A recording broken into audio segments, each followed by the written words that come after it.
जायगायाव थांनानै नायहैयालासिनो ससियेल मिडियाफोराव गाज्रि रावजों सोंखारिनायनिफ्राय जानगाराव था, बुंदों लरेन्स इस्लारि।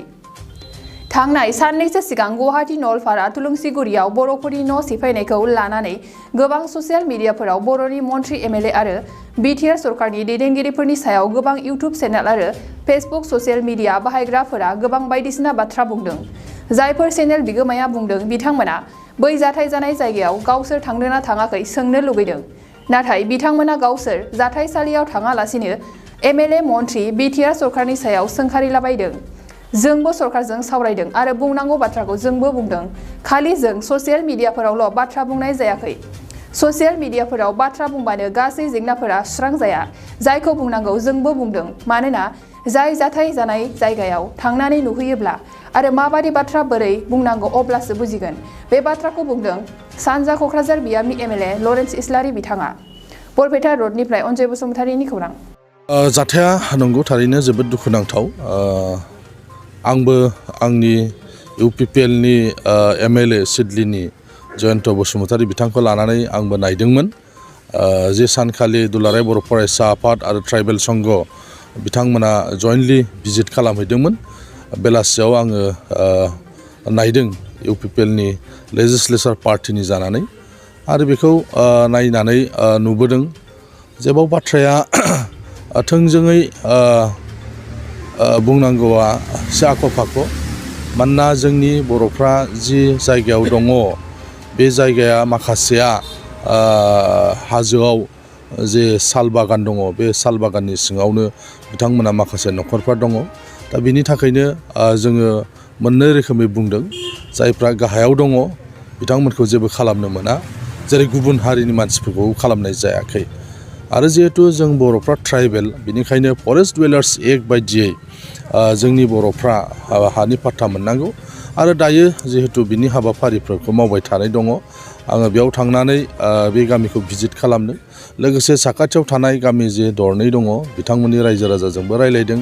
एफआरसि कमिटि दङ बिनि प्रेसिडेन्ट सेक्रेटारि बिथांमोनखौ लोगो हमनानै सावरायलायनाय जादों। आरो जि जायगायाव होखारजादों बे मानसिफोरखौबो साखाथिनि थानाय जि गामि बे गामिजोंनो बिथांमोननि जे मुं फारिलाइ बे मुं फारिलाइखौबो हरनाय जादों। दा बेनिखायनो बेयाव जोङो थोंजोङै बाथ्राखौ बुङोब्ला एसे आख' फाख'। बेनिखायनो बेवहाय नायनाय जादों। लकेल जि एमएलए बे लकेल एमएलए बिथाङाबो खौरां लाहैदों। आंबो बिथांजों जगाजग खालामदों जाहाथे लकेल एमएलए हिसाबै बिथाङाबो नोजोर खालामो गावनि समस्तिनि मानसिफोरखौ। दा बेखौ लानानै गोबां बायदिसिना बुंनायखौ नुदों फेसबुकफ्राव आरो माखासे इउटुब चेनेलफ्राव जे रावबो बर'नि एमएलएफ्रा मन्थ्रिफ्रा खौरां लाहैयाखै बायदिसिना बुंदों। बाथ्राया जाहैबाय मा, जायफोर चेनेला बुंदों बे चेनेला बे जायगायाव थांदोंना थाङाखै। आं दिनै मोनसे सोंलु फिन खालामनो लुबैदों। मानोना जोंबो मिथिगौ जोंहा मा दायित्व'। आं क'क्राझारनि एमएलए, जाथाय जानाय लोगो लोगो आं बे जायगायाव सहैया जानो हागौ। नाथाय आं सानसे उनावथ' सहैगोन ना। आं खौरां मोनबाथ' आं खबर लाहैगोन ना। आं लादों, नाथाय आङो बाराद्राय बेबायदि प्रसार खालामनानै लानो आंहा बेबायदि बारा गोसो गैया। बेनिखायनो आं थांदोंब्लाबो आङो बेबायदि दुगायै बेबायदि मेडियायाव फैनानै बायदिसिना बाथ्रा बुंनाय बेबायदिखौ आं बांद्राय खालामलाबाया। बे आंनि अयभासबो नङा।